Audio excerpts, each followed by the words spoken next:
There's nothing more goddamn annoying than keys or central locking buttons that look like this. You can't get your hand in there, and if you keep pushing it in with your pinky finger, you're going to damage that tact switch. I think it's a tactile switch, or it's a surface mount button anyway. This is an alternative to actually getting a new remote.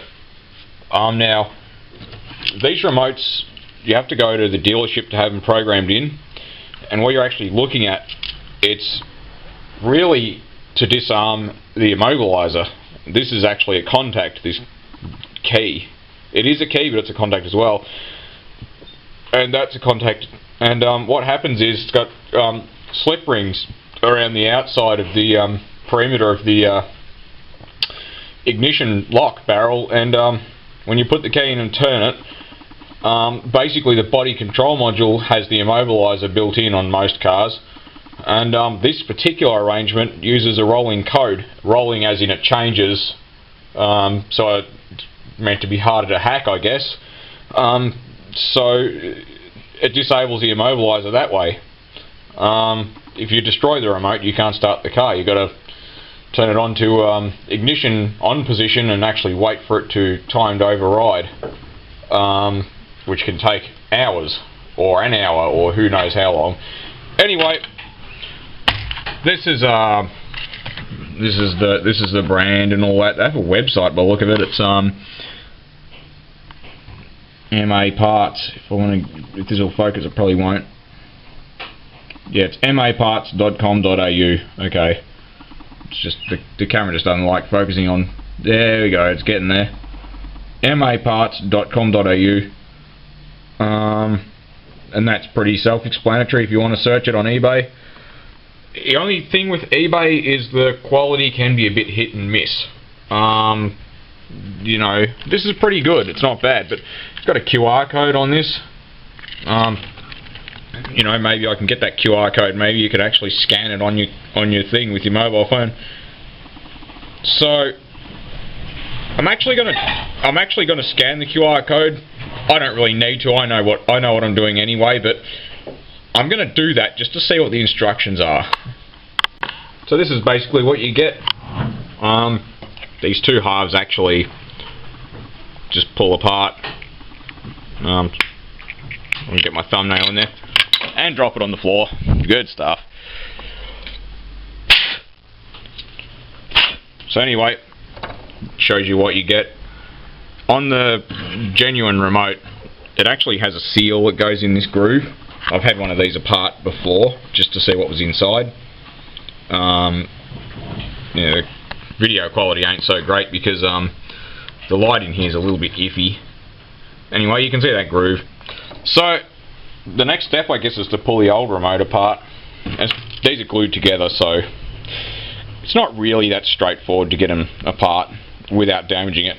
Well, it's not that hard. It's just that you've got to lever the two halves of this remote apart without damaging the PC board, because you know, it's not going to work if you damage that, and it's going to cost you $50 for a remote, and you'll have to get it towed if it's your only key, because yeah, you know, if you don't have the remote and key assembly, you can't start the engine. So, because remember, that thing disarms the immobilizer, so don't wreck it. The first step is to remove the key from the remote control assembly. You're going to do that by removing these two Phillips head screws. If I can actually show you properly, so there and there. So I'm going to do that, then I'm going to show you guys the result. Because of the way the old remote control is made and glued together, the screws, which are these guys, they're a machine thread screw. They screw into the key itself. And you're probably going to want to give that a clean because, you know, these things get a bit dirty, dust and whatnot over the years. So they're two threaded holes. Now, the way they're doing it with this is they've got self-tapping screws, and the shell's actually a little different. It's got these two holes you can see where these screws engage, because see, they're actually a good bit longer than the standard screw, and they're also narrower, they're not as wide, so they fit directly straight through here without touching the thread and the key, which is probably a little bit important, because if you ever want an OEM remote, you need to keep these two screws, because I don't remember if they give you new ones with a new remote. You have to get it programmed at the dealership anyway if you get a brand new one that's genuine. I mean, see, this has got nothing on the back clearly because it's not a Holden remote. But anyway, yeah, don't damage the threaded holes in here. If you actually change remotes yourself, just don't damage the threaded holes in this key because they're expensive to get cut. So, yeah, the next step, I guess, and I probably will put the camera down here, is to actually get the remote apart. All I'm doing is shoving the screwdriver in this bit where the key was, and you can basically just pry it open carefully. If you're not careful, you'll damage something, and it's probably much good given that I'm got a tripod, so the screwdriver's not the greatest either.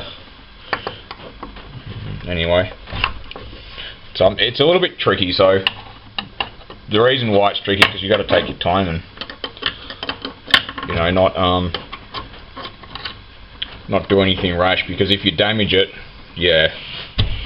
So it's just a matter of just doing whatever you need to do to get it apart.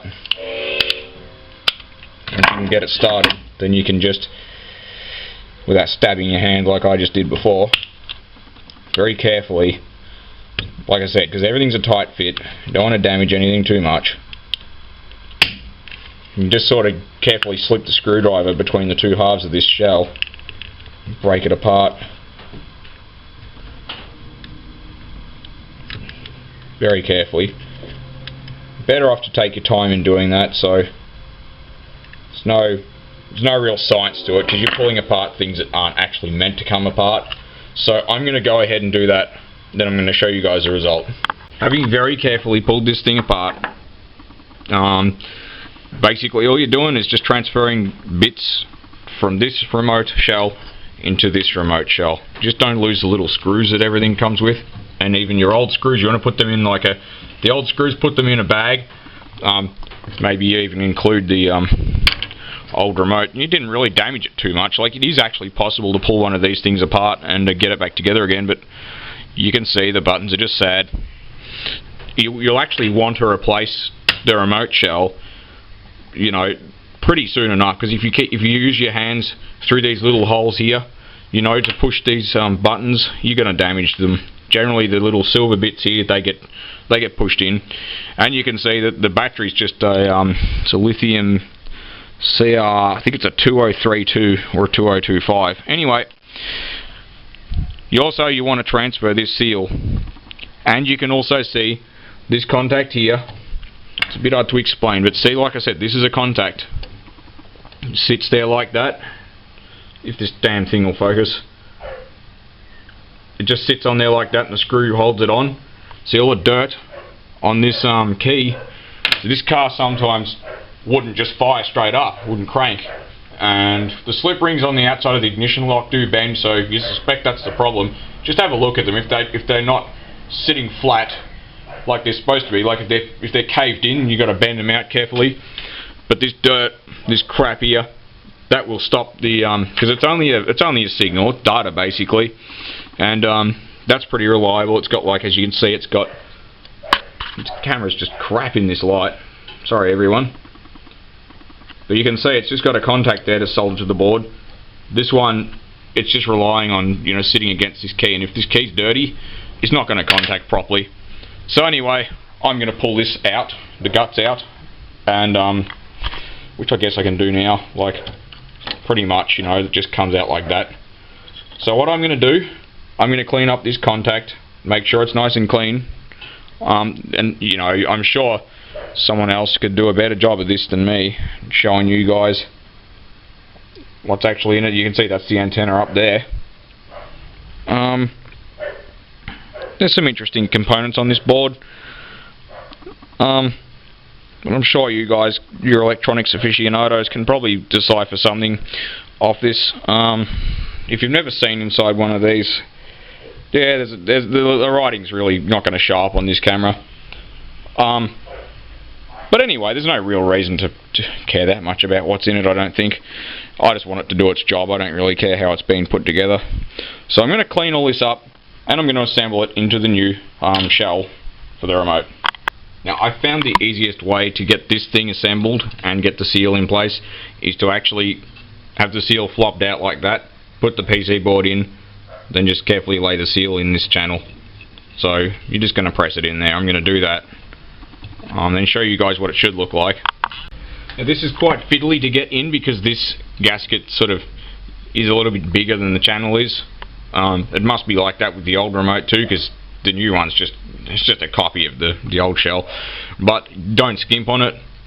You can see it sticking up a little bit there, but that's not going to matter because you probably can't see it because of the friggin' light in this place. But yeah, you can see it's just sticking up a bit, but that's not going to matter.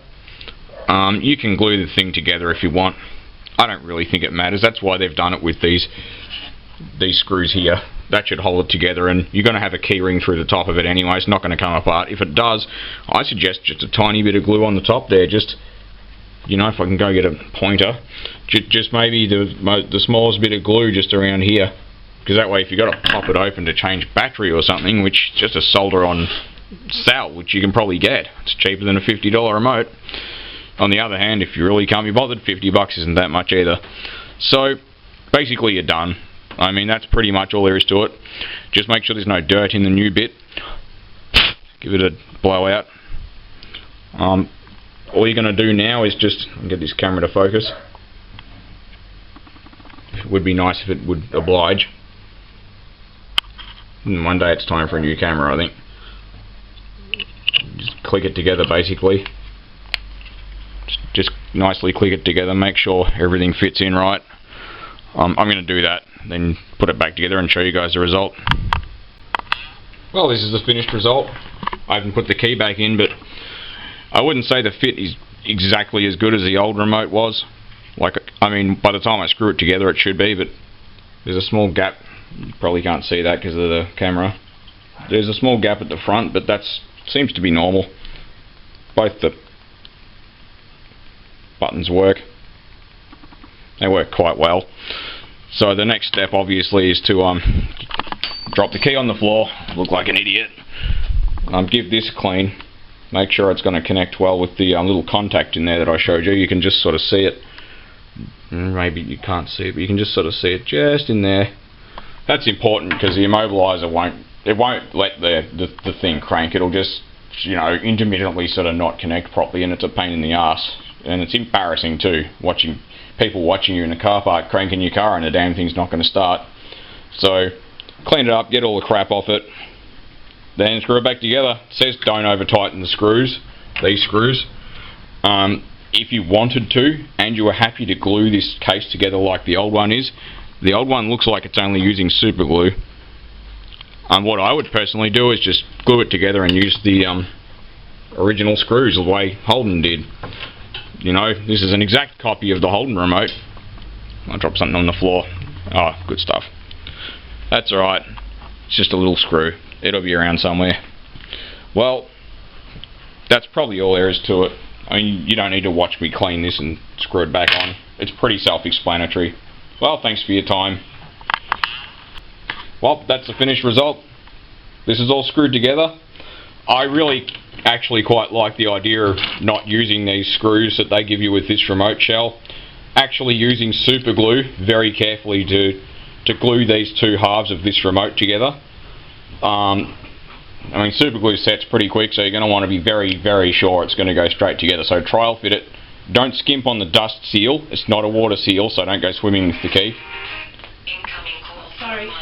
Anyway, yeah, don't skimp on the dust seal because the insides of this will get crappy, but these seem to work well. I'll go and test it out on the car in a sec. But yeah, I recommend just using the original machine thread screws that screw into this steel key and gluing the remote shell together. I don't like the idea of this because I think eventually the thread's going to just basically pull the screw out of the shell. But anyway, it's repaired and it costs $26. It's a hell of a lot better than $50. Everything seems to work the way it should. Well, thanks for watching.